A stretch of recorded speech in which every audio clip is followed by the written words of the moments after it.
La historia de las sociedades de clases es la historia de la lucha de clases.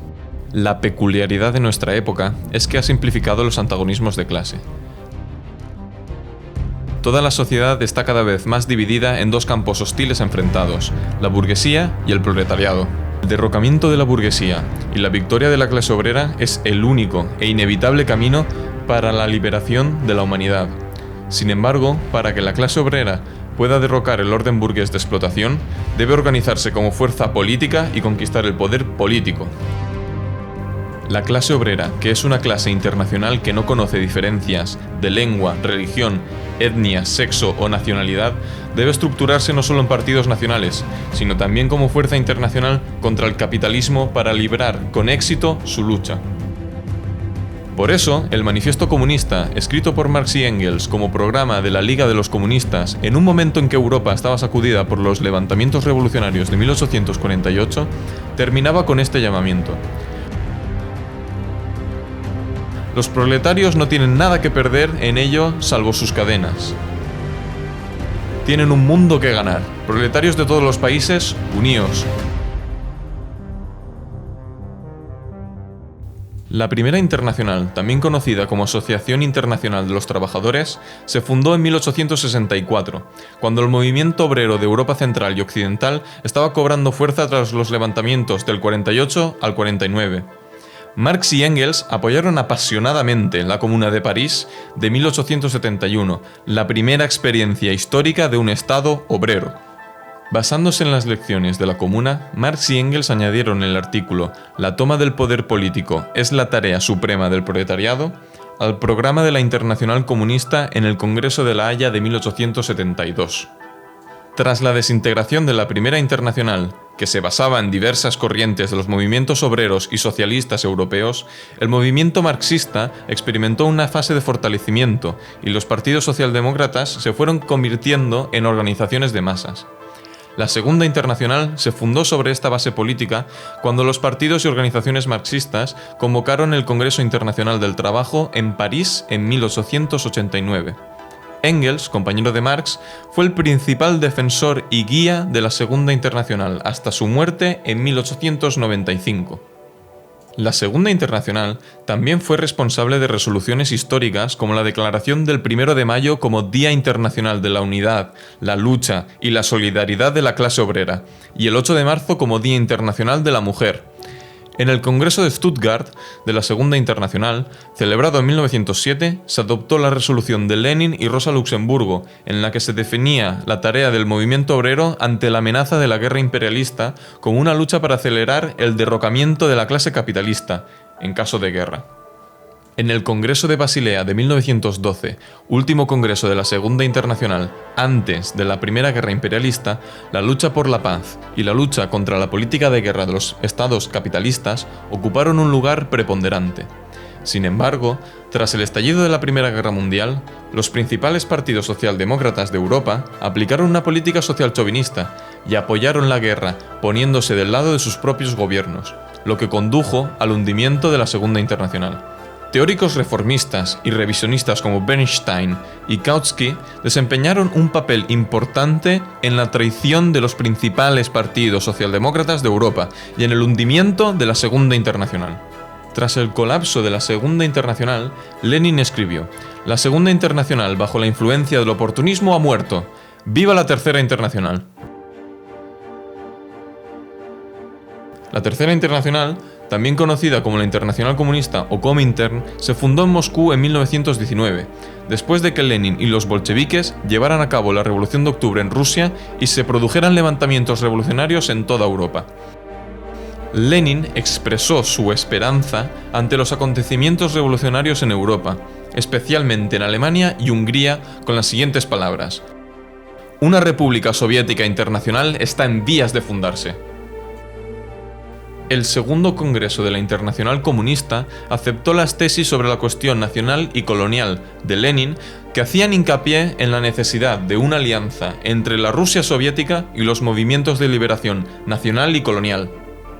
Tras el ascenso del fascismo, que la Internacional Comunista definió como la dictadura abierta y terrorista de los elementos más reaccionarios, chauvinistas e imperialistas del capital financiero, propuso que sus partidos comunistas y obreros afiliados desarrollaran una lucha unida contra el fascismo junto con los partidos y fuerzas socialdemócratas. Esta postura política abrió el camino a la formación de alianzas de lucha antifascistas, como los Frentes Populares de Francia y España, y desempeñó un papel esencial en la derrota del fascismo. La Tercera Internacional, bajo la dirección de Lenin y Stalin, aseguró que el movimiento socialista proletario en la época del imperialismo se reorganizara como un movimiento internacional, de acuerdo con la esencia revolucionaria del marxismo, y creó una importante base revolucionaria para cumplir las tareas históricas de este movimiento. La Internacional Comunista se disolvió en junio de 1943. Ya que las relaciones internas e internacionales de los distintos países se hicieron cada vez más complejas durante la Segunda Guerra Imperialista y cada vez era menos posible resolver los problemas de los movimientos de los distintos países desde un único centro internacional. Tras la Segunda Guerra Imperialista se establecieron democracias populares y un tercio del mundo se pasó al campo socialista. En la Unión Soviética, centro del sistema socialista construido contra la explotación capitalista y la barbarie, el proceso de restauración capitalista iniciado por el revisionismo de Khrushchev en la segunda mitad de los años 50 asestó un duro golpe a los logros del movimiento comunista internacional. El revisionismo arraigó en las direcciones de la mayoría de los partidos comunistas. Al mismo tiempo, los movimientos anticoloniales de liberación nacional, simbolizados por la lucha contra el imperialismo estadounidense en Vietnam, experimentaron un auge. La oleada revolucionaria anticapitalista y antiimperialista de 1968, que recorrió Europa, América y muchos otros países, también condujo a un cuestionamiento de las políticas revisionistas dirigidas por la Unión Soviética. Durante este periodo, aunque el Partido Comunista Chino aparecía como el defensor del marxismo-leninismo, el Partido del Trabajo de Albania y Enver Hoxha desenmascararon el contenido revisionista y oportunista de las posiciones del Partido Comunista Chino. Sobre esta base, el Partido del Trabajo de Albania desempeñó un papel importante en la defensa de los principios marxista-leninistas en los años 70 y 80 con sus actividades internacionalistas. Este proceso condujo a la aparición de muchos nuevos partidos y organizaciones comunistas que se distanciaron del revisionismo y del oportunismo y se comprometieron activamente en la lucha por la revolución y el socialismo contra el capitalismo. Los nuevos partidos y organizaciones marxista-leninistas se enfrentaron a la responsabilidad de organizar una lucha revolucionaria en sus países como parte del movimiento obrero internacional y de construir el internacionalismo proletario destruido por los revisionistas.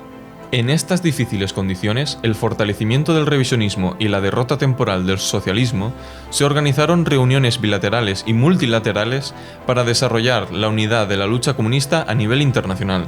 Tras reuniones multilaterales en Europa y América Latina, se decidió publicar la revista International Review Theory and Practice, con 7 números, y organizar campamentos internacionales de la juventud antiimperialista y antifascista.